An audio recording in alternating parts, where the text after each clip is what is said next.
Bonjour à tous, bienvenue sur Medscape France. Benjamin Davido, infectiologue. J'ai le plaisir de recevoir un collègue et ami, le professeur Paul Loubet à Nîmes.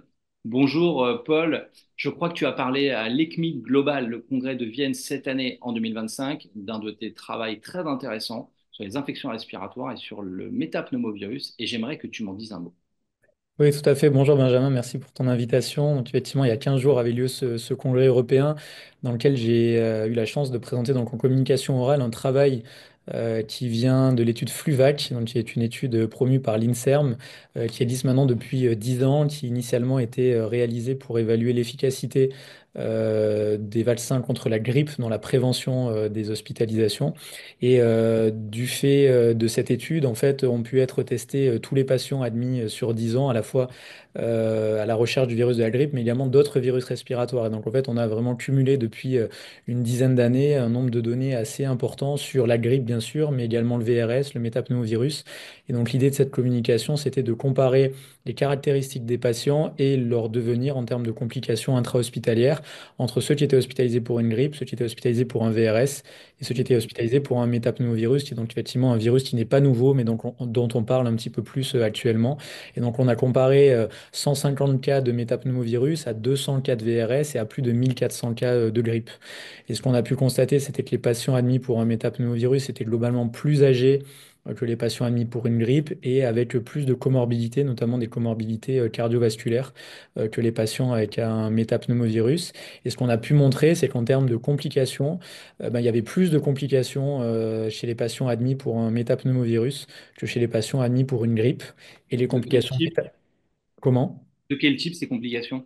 Alors, c'était surtout des complications qui étaient cardiaques, avec des décompensations cardiaques qui étaient 2 fois plus importantes chez les patients avec un métapneumovirus. Il y avait à peu près un patient sur 5 qui avait une décompensation cardiaque, contre 10% chez les patients grippe. Et on voyait justement le même type de complications chez les patients VRS. Donc, il faut rappeler que métapneumovirus et VRS sont deux virus qui sont cousins, en fait, qui appartiennent à la même famille des virus.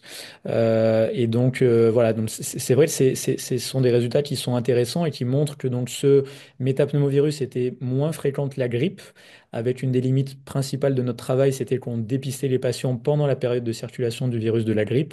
Donc potentiellement, c'est un peu biaisé, c'est un peu sous-estimé la prévalence en fait et la fréquence de de ce métapneumovirus qui en fait a tendance à circuler un petit peu plus tard. Également, il peut circuler jusqu'au printemps.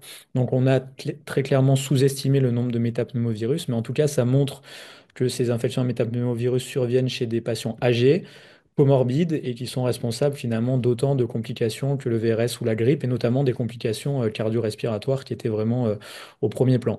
Donc ça montre à mon sens que c'est un virus qu'il faudrait surveiller, tout comme on surveille actuellement Covid, grippe et VRS. Et c'est intéressant parce qu'il y a au moins 2 laboratoires qui ont dans leur pipeline des vaccins pour les personnes âgées qui vont combiner à la fois VRS et métapneumovirus. Alors justement, comme tu parlais, au-delà de la question que tu devines, je vais t'interroger sur les vaccins. Comme tu parlais de circulation et de surveillance, et je pense que tu as tout à fait raison, tu sais si justement dans les pipelines, on va avoir un peu ce qu'on a aujourd'hui d'ailleurs et qui est peu utilisé, qui sont les tests antigéniques triplex, grippe, Covid, VRS, c'est un problème parce que finalement, le métapneumovirus aujourd'hui, à part un test PCR, c'est pas quelque chose qui est facilement surveillable. Non, effectivement, donc c'est compris dans les panels respiratoires haut ou bas, enfin ne serait-ce que sur le panel nasopharyngé, mais il faut que ça soit du multiplex, quoi. C'est pas dans les panels quadruplex qu'on utilise maintenant assez largement un peu partout. Donc ça manque clairement dans la surveillance de ces virus respiratoires. Comme dit le proverbe, on ne trouve que ce qu'on cherche. Alors, tu me parlais des projets et des pipelines métapneumovirus. Écoute, je suis très intéressé. D'abord, je n'étais pas du tout au courant, en toute humilité. Tu as juste une horizon, une date, tu sais un peu, c'est pas du tout. On sait quelque Non, chose. alors c'est des phases 3 qui devraient commencer avec ces vaccins. Donc il y a un vaccin qui est basé sur la technologie ARN messager et un qui est ce qu'on appelle la technologie VLP, Vaccine Like Particle. Donc ça va être intéressant, mais c'est pour l'instant encore, enfin les phases 3 n'ont pas encore commencé. Ah, bravo, parce que ça va vraiment dans le sens que ces données, elles viennent soutenir la promotion de cette recherche et la mise en place de ces moyens de prévention. Peut-être tu peux nous dire un mot, parce que tu nous parlais justement de ces vaccins combinés et HPMV, tu as évoqué le VRS que d'ailleurs tu as étudié. Il me semble qu'il y a des nouvelles données également qui ont été présentées sur le vaccin VRS de GlaxoSmithKline.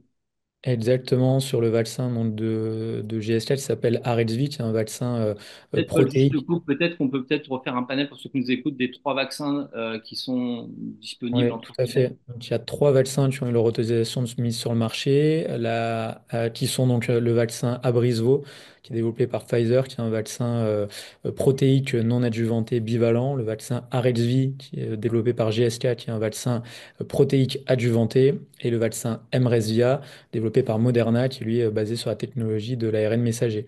Donc ces trois vaccins ont leur autorisation de mise sur le marché en Europe, sont disponibles en France. La HAS a émis des recommandations l'été dernier en disant qu'il faut vacciner les personnes de plus de 75 ans et les 65-75 avec des comorbidités cardio-respiratoires chroniques. Il a Mais les bien vaccins, réussi à le démontrer finalement sur enfin, le facteur de risque. mais les vaccins pour l'instant ne sont pas encore remboursés parce qu'il n'y a pas eu d'accord pour l'instant, notamment du fait de l'évaluation de la commission de transparence qui a rendu une ASMR 5 pour ces vaccins. Donc les vaccins ne sont toujours pas remboursés. Et donc, ce qu'on disait, c'était que oui, à l'ECMID ont été présentées des données intéressantes sur le vaccin RSV, donc de GSK, qui est celui qui est adjuvanté enfin protéique adjuvantée, c'est des données de suivi de 3 ans de leur essai clinique de phase 3. Donc, c'est des patients qui ont été vaccinés une fois et qui ont été suivis 3 ans, c'est-à-dire 3 saisons de circulation du VRS.